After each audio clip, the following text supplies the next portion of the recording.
Pernahkah Anda membayangkan bagaimana sebuah bangsa yang terdiri dari ribuan pulau dan ratusan bahasa bisa bersatu di bawah satu bendera? Di balik keajaiban persatuan Indonesia, ada satu nama yang berdiri tegak sebagai arsitek utamanya, Muhammad Yamin. Beliau bukan hanya seorang orator ulung, tetapi juga seorang penyair, sejarawan, dan ahli hukum yang memiliki visi melampaui zamannya. Yamin adalah sosok yang berani merumuskan gagasan tentang satu tanah air, satu bangsa, dan satu bahasa, ketika Indonesia masih menjadi mimpi di kepala para pemuda. Tanpa ketajaman pena dan pikirannya, mungkin identitas kita sebagai bangsa akan terlihat sangat berbeda hari ini. Mari kita selami lebih dalam kisah hidup sang visioner yang telah meletakkan fondasi bagi kedaulatan jiwa bangsa kita. Selamat datang di kanal kami, di mana hari ini kita akan mengupas tuntas riwayat hidup dan pemikiran Muhammad Yamin dalam sebuah dokumenter spesial berdurasi panjang. Dalam sesi ini, kita akan melihat bagaimana seorang anak dari sawah lunto bertransformasi menjadi salah satu tokoh paling berpengaruh di panggung politik nasional. Kita akan membedah peran krusialnya dalam Sumpah Pemuda, kontribusinya dalam perumusan Pancasila, hingga dedikasinya di bidang pendidikan dan kebudayaan. Video ini akan memberikan Anda perspektif baru tentang betapa pentingnya menjaga warisan intelektual para pendiri bangsa. Pastikan Anda menyimak setiap bagian untuk memahami kompleksitas dan kecerdasan luar biasa dari seorang Muhammad Yamin. Kisah ini bermula pada 24 Agustus 1903 di Sawah Lunto, Sumatera Barat, sebuah daerah yang kaya akan tambang batu bara dan tradisi intelektual Minangkabau yang kuat. Muhammad Yamin lahir dari keluarga terpelajar, putra dari Tuanku Ragam Rahat dan Siti Saadah, yang memberinya akses ke pendidikan terbaik pada masanya. Lingkungan masa kecilnya di Sawah Lunto yang multikultural memberikan pengaruh besar pada pemikirannya tentang keberagaman. Sejak usia dini, Yamin telah menunjukkan ketertarikan yang luar biasa pada sastra dan sejarah, dua elemen yang nantinya akan menjadi senjata utamanya dalam berjuang. Didikan ayahnya yang disiplin dan kecintaan ibunya pada budaya lokal membentuk karakter Yamin menjadi pribadi yang teguh, namun tetap berjiwa seni. Inilah akar dari seorang raksasa intelektual yang kelak akan mengguncang panggung politik Hindia Belanda. Pendidikan formal Yamin dimulai di sekolah-sekolah bergengsi kolonial, yang sayangnya hanya bisa diakses oleh segelintir kaum bumi putra. Ia menempuh pendidikan di Hollands Inlandse School atau HIS sebelum akhirnya melanjutkan ke Algemene Middelbare School atau AMS di Yogyakarta. Di Yogyakarta inilah cakrawala berpikir Yamin mulai terbuka lebar terhadap kekayaan budaya Nusantara. Ia mempelajari bahasa-bahasa kuno seperti Jawa kuno dan Sanskerta yang memungkinkannya untuk menggali sejarah kebesaran kerajaan-kerajaan masa lalu. Pengetahuan ini bukan hanya sekedar akademis bagi Yamin, melainkan sebuah pencarian jati diri bangsa yang selama ini terkubur oleh narasi kolonial. Ia mulai menyadari bahwa Indonesia memiliki akar peradaban yang besar yang harus dibangkitkan kembali untuk melawan penjajahan. Yamin kemudian melanjutkan studinya ke Rijkshogeschool te Batavia, sebuah sekolah hukum terkemuka di Jakarta yang menjadi kawah candramuka bagi para aktivis kemerdekaan. Di sana, ia tidak hanya belajar tentang hukum kolonial, tetapi juga mengasah kemampuan berdebat dan berorganisasi. Pendidikan hukumnya memberikan landasan berpikir yang logis dan sistematis, yang sangat berguna saat ia merumuskan konsep-konsep kenegaraan nantinya. Di Jakarta, Yamin mulai aktif dalam berbagai pergerakan mahasiswa dan sering terlibat dalam diskusi-diskusi hangat mengenai masa depan tanah air. Ia dikenal sebagai mahasiswa yang cerdas, namun memiliki integritas yang tinggi terhadap nasib bangsanya. Masa-masa di sekolah hukum inilah yang mematangkan idealisme Yamin untuk beralih dari seorang akademisi murni menjadi seorang pejuang politik. Selain dunia politik, Yamin memiliki gairah yang tak terpadamkan dalam dunia sastra. Bahkan ia dianggap sebagai salah satu pionir sastra modern Indonesia. Pada tahun 1922, ia menerbitkan kumpulan puisi berjudul Tanah Air, yang merupakan kumpulan puisi pertama yang ditulis dalam bahasa Melayu modern. Karya-karyanya seringkali bernapaskan nasionalisme dan kecintaan pada alam Nusantara, yang bertujuan untuk membangkitkan kebanggaan nasional di hati pembacanya. Melalui puisi, Yamin menyuarakan kerinduan akan kebebasan dan identitas yang mandiri bagi rakyatnya. Ia percaya bahwa sastra adalah alat yang ampuh untuk menyatukan perasaan kolektif sebuah bangsa yang sedang terjajah. Gaya bahasanya yang puitis namun lugas menjadikannya sebagai salah satu tokoh penting dalam angkatan pujangga baru. Keterlibatan Yamin dalam organisasi pemuda dimulai saat ia bergabung dengan Jong Sumatranenbon, sebuah organisasi pemuda asal Sumatera. Di sana, ia menjabat sebagai ketua dan mulai mempromosikan gagasan tentang persatuan antar suku bangsa di Nusantara. Yamin menyadari bahwa perlawanan terhadap Belanda tidak akan berhasil jika setiap daerah berjuang secara terpisah-pisah. Ia sering melakukan perjalanan ke berbagai daerah untuk berbicara di depan forum-forum pemuda, menyebarkan semangat persaudaraan. Pidato-pidatonya selalu dinanti karena kemampuannya dalam membakar semangat audiens dengan kata-kata yang penuh visi. Dalam Jong Sumatranenbon, ia belajar banyak tentang dinamika kepemimpinan dan pentingnya konsensus dalam sebuah gerakan massa. Salah satu obsesi terbesar Yamin adalah tentang bahasa, di mana ia meyakini bahwa sebuah bangsa yang besar harus memiliki satu bahasa pemersatu yang kuat.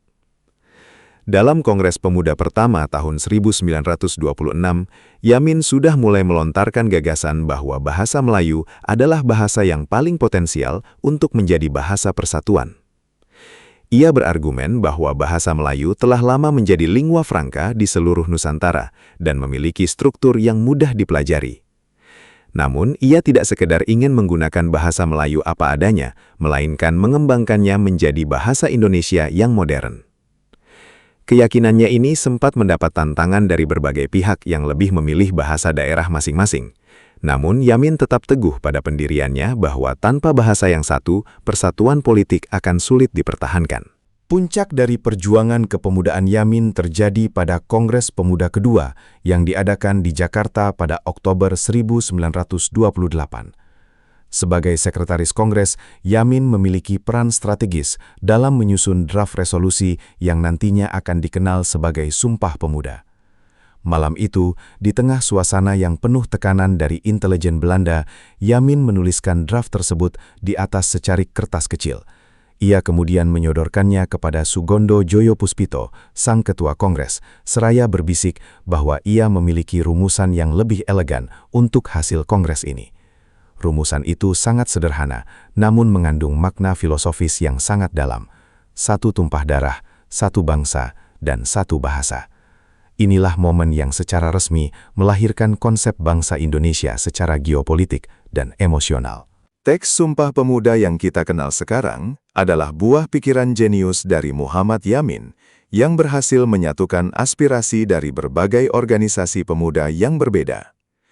Dengan pilihan kata yang sangat hati-hati, ia berhasil menghindari konflik sektarian dan mengedepankan kepentingan nasional di atas segalanya. Sumpah Pemuda bukan sekedar janji lisan, melainkan sebuah manifesto politik yang menantang legitimasi kekuasaan kolonial secara terbuka. Melalui teks ini, dunia internasional mulai melihat bahwa Hindia Belanda bukan lagi sekedar kumpulan koloni, melainkan sebuah bangsa yang sedang bangkit. Keberanian Yamin dalam merumuskan teks ini menempatkannya sebagai salah satu ideolog terbesar dalam sejarah kemerdekaan Indonesia.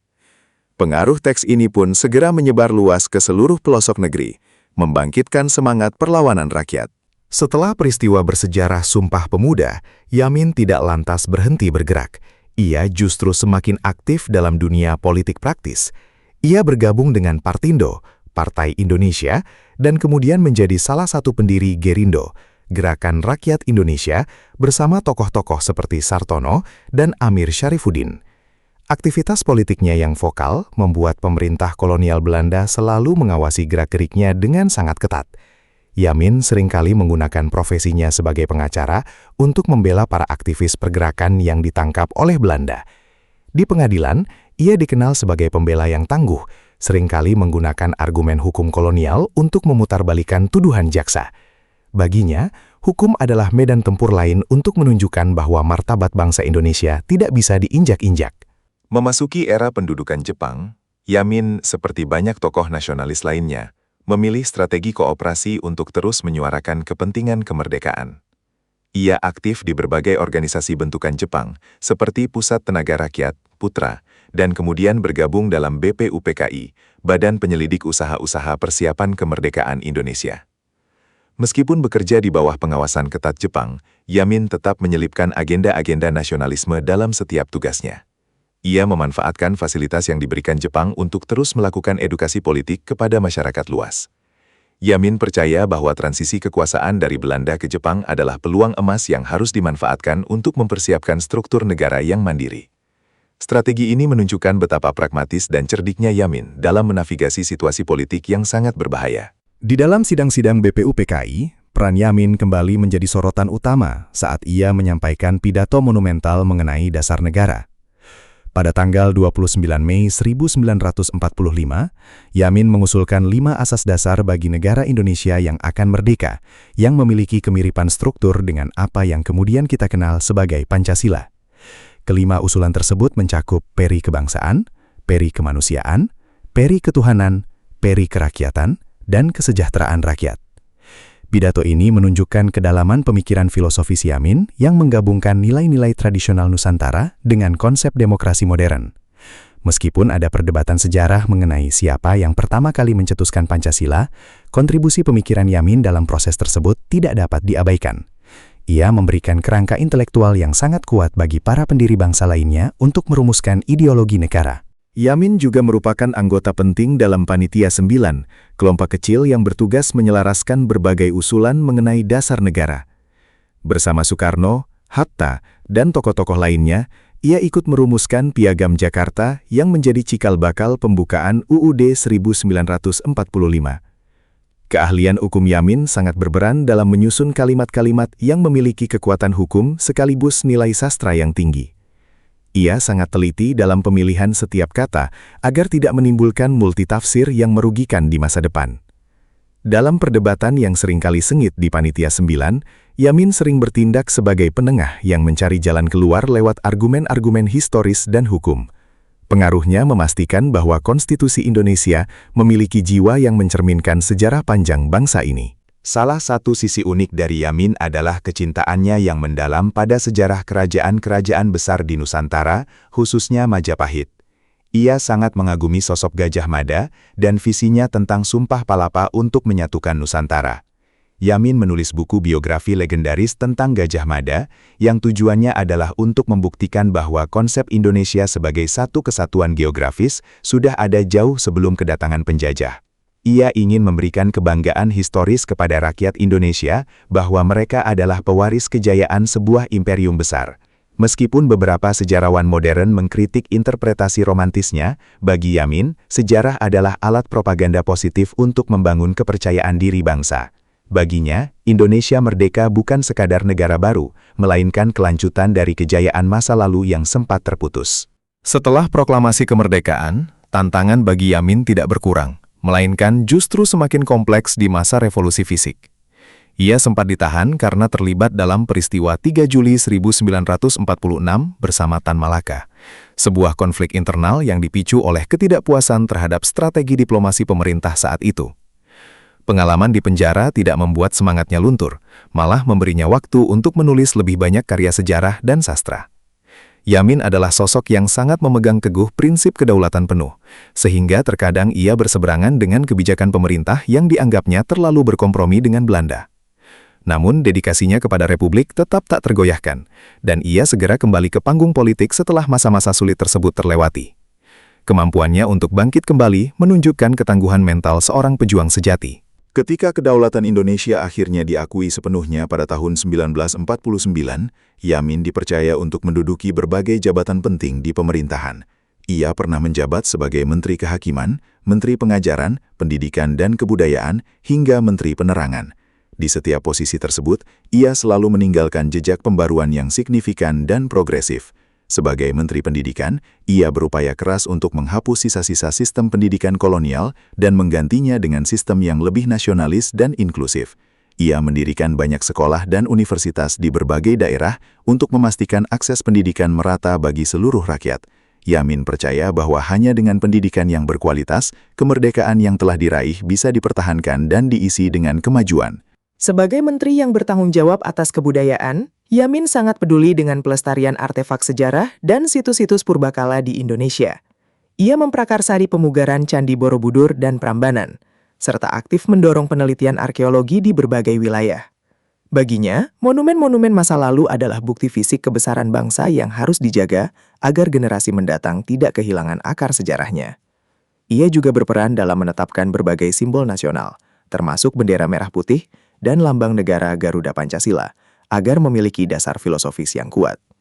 Yamin memastikan bahwa setiap simbol negara memiliki keterkaitan dengan nilai-nilai luhur yang telah ada di Nusantara selama berabad-abad. Melalui kebijakannya, ia membangun fondasi kebudayaan nasional yang kokoh. Kehidupan pribadi Yamin juga sangat menarik untuk disimak.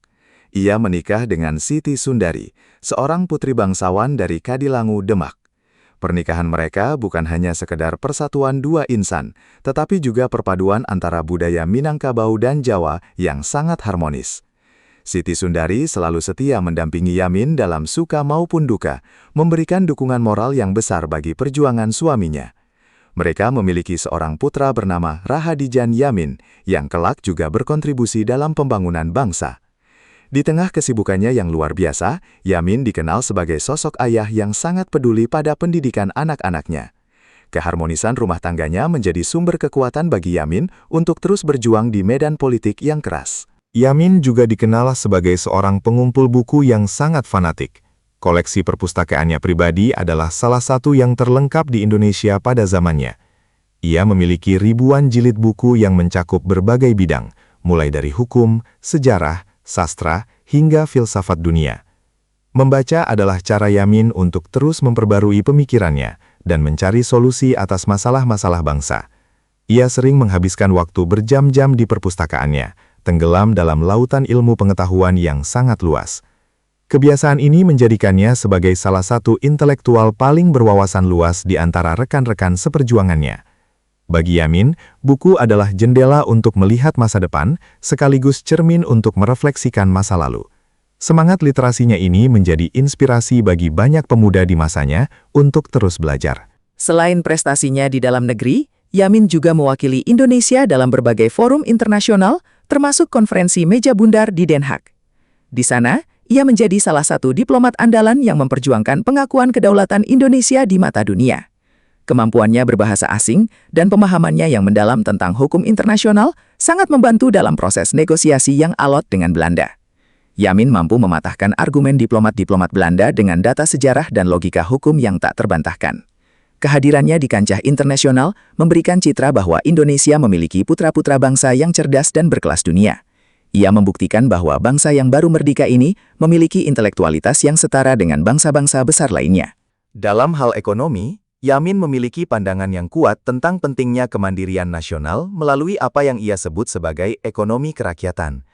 Ia sangat menentang segala bentuk eksploitasi ekonomi yang hanya menguntungkan segelintir orang atau pihak asing. Selama menjabat sebagai menteri, ia sering mengeluarkan kebijakan yang berpihak pada pengusaha lokal dan pemberdayaan koperasi di desa-desa. Bagi Yamin, kemerdekaan politik tidak akan berarti tanpa adanya kemerdekaan ekonomi bagi seluruh rakyat Indonesia. Ia percaya bahwa kekayaan alam Nusantara harus dikelola secara berdikari untuk sebesar-besarnya kemakmuran rakyat, sebagaimana yang ia perjuangkan dalam draft konstitusi. Visi ekonominya ini masih sangat relevan untuk didiskusikan dalam konteks tantangan ekonomi global saat ini. Yamin juga merupakan tokoh yang sangat vokal dalam memperjuangkan pengembalian Irian Barat ke pangkuan Ibu Pertiwi. Ia menganggap bahwa tanpa Irian Barat, wilayah Indonesia belumlah lengkap dan perjuangan kemerdekaan belum selesai sepenuhnya. Ia terlibat dalam berbagai komite dan diplomasi untuk menekan Belanda agar segera menyerahkan wilayah timur tersebut kepada Indonesia. Semangatnya dalam isu Irian Barat seringkali meledak-ledak, mencerminkan cintanya yang tanpa syarat pada keutuhan wilayah Nusantara. Ia bahkan menulis beberapa risalah sejarah untuk membuktikan secara ilmiah bahwa Irian Barat secara historis adalah bagian integral dari wilayah Kepulauan Indonesia. Perjuangan kerasnya ini akhirnya membuahkan hasil, meskipun ia sendiri tidak sempat melihat hasil akhirnya secara penuh. Di masa demokrasi terpimpin, kedekatan Yamin dengan Presiden Soekarno semakin terlihat jelas dalam berbagai kebijakan strategis negara. Ia menjabat sebagai Ketua Dewan Perancang Nasional Depernas, yang bertugas menyusun Catak Biru Pembangunan Jangka Panjang Indonesia. Dalam posisi ini, ia merancang pola pembangunan semesta berencana yang sangat ambisius untuk memajukan Indonesia di segala sektor. Yamin dan Soekarno memiliki kecocokan dalam visi membangun kebanggaan nasional melalui proyek-proyek monumental dan penguatan identitas budaya. Meskipun periode ini penuh dengan dinamika politik yang kontroversial, kontribusi Yamin dalam merancang arah pembangunan fisik dan mental bangsa tetap diakui. Ia ingin Indonesia menjadi mercusuar bagi bangsa-bangsa Asia Afrika yang baru merdeka. Meskipun dikenal sebagai sosok yang sangat serius, Yamin juga memiliki sisi humanis dan humoris yang hanya diketahui oleh orang-orang terdekatnya. Ia sering menyisipkan candaan cerdas dalam percakapan informal dengan rekan-rekan menterinya untuk mencairkan suasana. Ketertarikannya pada seni tidak hanya terbatas pada tulisan, ia juga sangat menyukai pertunjukan wayang kulit dan musik tradisional.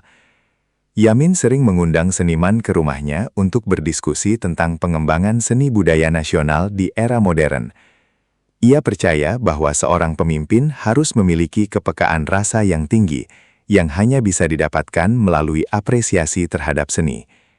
Keseimbangan antara otak kiri yang logis dan otak kanan yang kreatif inilah yang membuat Yamin menjadi pribadi yang sangat utuh dan inspiratif. Menjelang akhir hayatnya, kesehatan Yamin mulai menurun akibat beban kerja yang sangat berat dan dedikasinya yang tanpa henti bagi negara. Meski dalam kondisi sakit, ia tetap berusaha memberikan sumbangsih pemikiran terakhirnya melalui tulisan-tulisan singkat di berbagai media. Ia merasa bahwa masih banyak tugas yang belum selesai untuk membawa Indonesia menjadi bangsa yang benar-benar besar dan disegani. Teman-teman dan kolega yang menjenguknya seringkali terharu melihat semangatnya yang tetap menyala meski fisiknya sudah melemah. Yamin tidak pernah mengeluh tentang penyakitnya, melainkan lebih banyak mengkhawatirkan masa depan persatuan bangsa. Baginya, hidup adalah sebuah pengabdian yang baru akan berhenti saat napas terakhir dilepaskan. Muhammad Yamin menghembuskan nafas terakhirnya pada tanggal 17 Oktober 1962 di Jakarta, di tengah duka yang mendalam dari seluruh rakyat Indonesia. Ia dimakamkan dengan upacara kenegaraan yang sangat khidmat, sebagai penghormatan atas jasa-jasanya yang luar biasa bagi Republik. Atas permintaannya sendiri, ia dimakamkan di tanah kelahirannya, Sawah Lunto, Sumatera Barat, kembali ke pangkuan bumi yang melahirkannya. Pemerintah kemudian menganugerahinya gelar Pahlawan Nasional, sebagai bentuk pengakuan tertinggi atas pengabdiannya seumur hidup. Kepergiannya meninggalkan lubang besar dalam dunia intelektual dan politik Indonesia, namun warisannya tetap hidup di setiap bait Sumpah Pemuda. Seluruh negeri berkabung, menyadari bahwa salah satu putra terbaiknya telah berpulang ke haribaan Tuhan. Warisan terbesar Yamin bukanlah harta atau jabatan, melainkan gagasan tentang Indonesia itu sendiri yang ia tuangkan dalam bahasa dan hukum. Hingga hari ini, setiap kali kita mengucapkan Sumpah Pemuda, kita sebenarnya sedang merayakan visi besar yang dirancang oleh Yamin pada tahun 1928. Namanya diabadikan di berbagai tempat, mulai dari nama jalan utama hingga gedung-gedung universitas, untuk mengingatkan kita pada jasa-jasanya. Buku-bukunya masih menjadi rujukan penting bagi para sejarawan dan pelajar yang ingin mendalami jati diri bangsa. Yamin mengajarkan kita bahwa kekuatan sebuah bangsa terletak pada narasinya, dan ia telah menuliskan narasi yang paling indah bagi Indonesia. Semangatnya untuk terus belajar dan berinovasi tetap menjadi teladan bagi generasi muda saat ini. Sebagai penutup, sosok Muhammad Yamin mengingatkan kita bahwa kemerdekaan bukan hanya soal memegang senjata, tetapi juga soal menguasai ilmu pengetahuan dan budaya. Ia adalah bukti bahwa pena bisa jauh lebih tajam dan abadi daripada pedang dalam perjuangan merebut martabat sebuah bangsa. Mari kita ambil pelajaran dari kegigihan beliau dalam memperjuangkan bahasa persatuan yang kini menjadi jembatan bagi komunikasi kita sehari-hari. Tugas kita sekarang adalah meneruskan visi besarnya dengan menjaga persatuan dan terus berkarya demi kemajuan Indonesia. Jangan biarkan semangat Sumpah Pemuda hanya menjadi seremoni tahunan, melainkan jadikanlah ia sebagai api yang terus membakar semangat nasionalisme kita. Muhammad Yamin telah melakukan bagiannya, sekarang saatnya kita melakukan bagian kita. Terima kasih telah menonton dokumenter panjang kami tentang Muhammad Yamin. Kami berharap video ini memberikan wawasan baru dan memperdalam kecintaan Anda pada sejarah bangsa Indonesia. Jika Anda merasa video ini bermanfaat, jangan lupa untuk menekan tombol like dan subscribe untuk update seru lainnya tentang tokoh-tokoh inspiratif Indonesia. Tuliskan di kolom komentar siapa pahlawan nasional favorit Anda yang ingin kami bahas selanjutnya. Bagikan juga video ini kepada teman dan keluarga agar semangat Muhammad Yamin terus tersebar luas. Sampai jumpa di video berikutnya dan mari kita terus jaga persatuan Indonesia. Jangan lupa like dan subscribe untuk update seru lainnya.